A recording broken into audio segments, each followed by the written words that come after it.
Hey guys, welcome back to Trendy Gadget. Today we'll talk about how an Alexa whistleblower got jailed and tortured. Let's head into it. A whistleblower who exposed illegal working conditions in a factory making Amazon's Alexa devices says he was tortured before being jailed by Chinese authorities. Tang Mingfang, 43, was jailed after he revealed how the Foxconn factory in the southern Chinese city of Hanyang used school children working illegally long hours to manufacture Amazon's popular Echo Dot, and Kindle devices. Now, after spending 2 years in prison, he's appealing to the higher courts to clear his name. He has taken the difficult decision to talk publicly, despite being aware of the risks of reprisals, because he believes Amazon and its founder Jeff Bezos have a responsibility to support his appeal, and that the Observer also has a responsibility to highlight his case. Tang, who is married with a 9-year-old son, says his father, who died while he was in prison, would have wanted him to speak up when he saw young workers being abused. He described how he was beaten by his interrogators, handcuffed in stress positions until he could take no more, and sign a confession to the crime of infringing trade secrets. I refused to sign 7 times, and they got angry and handcuffed me to the bottom of the iron frame. Unable to stand, squat, sit, only bending, half squatting all night. In the early morning, I couldn't stand anymore, he said. Amazon didn't answer specific questions put by the Observer, but a spokesperson said, "We don't tolerate violations of our supply chain standards. We regularly assess suppliers, using independent auditors as appropriate to monitor continued compliance and improvement. If we find violations, we take appropriate steps, include requesting immediate corrective action." Illegal working practices at the factory were first revealed in an investigation by the Observer and the US-based China Labor Watch in 2018. A year later, a second investigation found that Foxconn had tried to solve its subsequent recruitment problems by drafting in school children to work illegal overtime.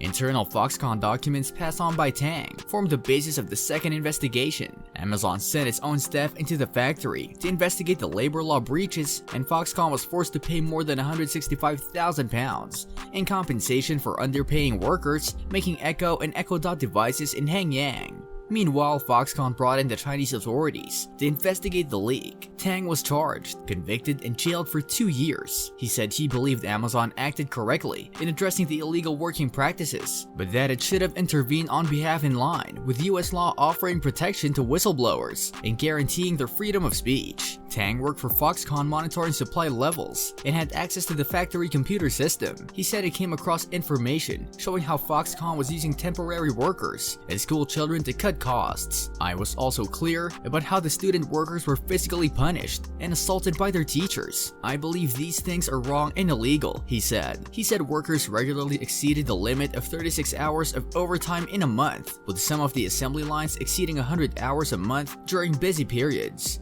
The officers at the police station used corporal punishments and violence during the interrogation to force me to change my statement and say that I did commit the so-called criminal activities. He said the charge of infringing trade secrets requires the company to have suffered a loss, but Foxconn had only been forced to refund what it was required to pay by law. He said for that reason, and that he had acted to expose illegal activity, he refused to accept that he was guilty of the charge, and he insists that the confession used to convict him was obtained illegally by torture by a senior officer aided by auxiliary officers, and for that reason, his conviction should be overturned. Tang said Amazon had members of staff in the factory who he believed were aware of what had happened to him. Although he admitted passing on company documents, he believed he was acting to prevent law breaking. In a letter to Bezos, who is worth an estimated £137 billion, Tang urged him to ensure that workers' rights were protected. "Although the price was too high for me, I think the price I paid will all be worth it if only this situation can be brought to your attention and benefit the employees of all Amazon suppliers," he wrote. Finally, as your faithful admirer, as a former employee of your company's client, as a victim, as son, husband, and father, I would like to ask the following of you. Please ask Hanyang Foxconn to face up to its own problems, apologize to me, and come forward and communicate with a local court to assist me in the appeal of my case, so that the court can finally revoke my guilty verdict. What do you think about these working conditions in Amazon factories? Let us know in the comment section. This brings us to the end of our video.